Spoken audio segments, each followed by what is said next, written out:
ବାପା କେବଳ ଦୁଇଟି ଶବ୍ଦର ସମାହାର ନୁହେଁ, ସ୍ନେହ ପ୍ରେମ ତ୍ୟାଗର ଅପାର ସମୁଦ୍ର ସେ। ଛାତିର କୋହ ଆଉ ଆଖିର ଲୁହକୁ ଯେ ନିଜ ଭିତରେ ଚାପି ଦେଇ ପାରନ୍ତି, ସିଏ ହେଉଛନ୍ତି ବାପା। ବାହାରୁ ଯେତେ କଠୋର ମନେ ହେଲେ ବି ଭିତରୁ ଖୁବ୍ ନରମ, ନିଶ୍ଚଳ, ନିର୍ବିକାର। ମନେ ପଡ଼ିଯାଏ ପିଲାଦିନ କଥା। ସବୁଦିନ ଅଫିସରୁ ଫେରିଲା ବେଳକୁ ବାପାଙ୍କ ହାତରେ ଥାଏ କାଗଜର ଗୋଟେ ଛୋଟ ପୁଡ଼ିଆ। କେବେ ଚନାଚୁର ତ କେବେ ଜିଲାପି, ଆଉ କେବେ ଛଣା ଭଜା। ଖୁବ୍ ସନ୍ତର୍ପଣରେ ହାତକୁ ବଢ଼େଇ ଦେଇ କୁହନ୍ତି, ଖାଇଦେ, ବୋଉ ଦେଖିଲେ ରାଗିବ।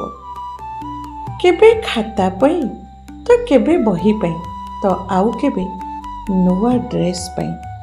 ସବୁ ଅଳି ଅର୍ଦ୍ଦଳିକୁ ପୂରା କରନ୍ତି ବାପା। ନା ଶବ୍ଦ ବାପାଙ୍କ ଅଭିଧାନରେ ନଥାଏ।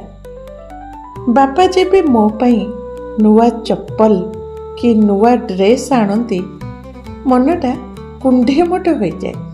ସାଙ୍ଗସାଥୀମାନଙ୍କୁ ଦେଖେଇ ଦେଖେଇ କୁହେ, ହେଇ ଦେଖ, ବାପା ଏଇଟା ଆଣିଦେଇଛନ୍ତି ମୋ ପାଇଁ। ପିଲାବେଳେ ଆମ ଘରେ ଟିଭି ନଥିଲା। ବାପା ସବୁଦିନ ସାଇକେଲ ଚଳେଇ ଅଫିସ ଯାଉଥିଲେ। ତାଙ୍କ ଶ୍ୱଶୁର ମାନେ ମୋ ଅଜା ବାହାଘର ସମୟରେ ବାପାଙ୍କୁ ସାଇକେଲଟେ ଉପହାର ଦେଇଥିଲେ। କାହିଁକି ନା ତାଙ୍କର ସବୁ ଜ୍ୱାଇଁମାନଙ୍କ ଭିତରେ ବାପା ସବୁଠୁ ବଡ଼ ଚାକିରିଆ ଥିଲେ। ବାପାଙ୍କର ନମ୍ର ସ୍ୱଭାବ ଯୋଗୁଁ ଅଜା ଘରେ ସମସ୍ତେ ତାଙ୍କୁ ଖୁବ୍ ଆଦର କରୁଥିଲେ। ପଡ଼ିଶା ଘରେ ନୂଆ ଟିଭି କି ଗାଡ଼ି ଆସିଲେ ଦେଖେଇ ଶିଖେଇ ବହୁତ କଥା କୁହନ୍ତି ବୋଉକୁ, ଆଉ ବୋଉ ଆସି ବାପାଙ୍କୁ କୁହେ। ବୋଉର ରାଗ ତମ ମୁହଁକୁ ଦେଖି ସବୁ ବୁଝିଯାଆନ୍ତି ବାପା। ଅନ୍ୟ ଦିନମାନଙ୍କ ଭଳି କାହାକୁ କିଛି ନ କହି ବାହାରକୁ ବାହାରି ଯାଆନ୍ତି, ଆଉ ଘରକୁ ଫେରିଲା ବେଳକୁ ବୋଉର ରାଗ ଥଣ୍ଡା ପଡ଼ିଯାଇଥାଏ। ଆମର ପାଠପଢ଼ା, ବୁଢ଼ୀମାର ଔଷଧ, କୁଣିଆ ମୈତ୍ର, ବାହା ପୁଆଣି, କେତେ କଥା। ଜମିବାଡ଼ି କିଛି ନାହିଁ। ଦରମା ଗଣ୍ଡାକ ବି ନିଅଣ୍ଟ ପଡ଼େ। ଟ୍ୟୁସନ୍ ଫି, ଘର ଭଡ଼ା ପଇସା ଠିକ୍ ସମୟରେ ଦେଇ ହୁଏ ନାହିଁ। ଘର ମାଲିକ ଗାଳି ଦିଏ। ଏସବୁ ସତ୍ତ୍ୱେ ବି ବାପାଙ୍କୁ କେବେ ଭାଙ୍ଗି ପଡ଼ିବାର ଦେଖି ନାହିଁ ମୁଁ।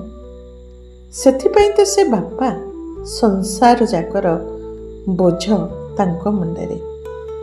ସେଇଥିପାଇଁ ତ ସବୁ ଝିଅମାନଙ୍କର ରୋଲ୍ ମଡ଼େଲ ହେଉଛନ୍ତି ତାଙ୍କ ବାପା। ମୋର ବି ରୋଲ୍ ମଡ଼େଲ ହେଉଛନ୍ତି ମୋ ବାପା। ବାପା ଆଜି ନାହାନ୍ତି। ବାପାଙ୍କ ଯିବାକୁ ଆଜି 30 ବର୍ଷ ହୋଇଗଲାଣି। ଦିନେ ଅଫିସରୁ ଫେରିଲା ବେଳେ ଗୋଟେ ଅଜଣା ଗାଡ଼ି ଆସି ବାପାଙ୍କୁ ପଛରୁ ଧକ୍କା ଦେଲା। ତଳେ ପଡ଼ିଗଲେ ବାପା, ଆଉ ସେଇଠି ତାଙ୍କର ପ୍ରାଣବାୟୁ ଉଡ଼ି ଯାଇଥିଲା। ପାଖରେ ପଡ଼ିଥିଲା ଗୁଡ଼ିଆ ଦୋକାନରୁ ଆଣିଥିବା ସଜ ଛଣା ଭଜା। ସେଦିନର ଘଟଣାକୁ ମନେ ପକାଇଲେ ଆଜି ବି ଲୋମ ଟାଙ୍କୁରି ଉଠେ। ବାପା ଗଲାବେଳକୁ ସାନ ଭାଇ ମାତ୍ର 8 ବର୍ଷର ହୋଇଥିଲା। ସେଦିନର ସ୍ମୃତି ଆଜି ବି ସଜଳ ହୋଇ ରହିଛି ମୋ ମାନସ ପଟଳରେ।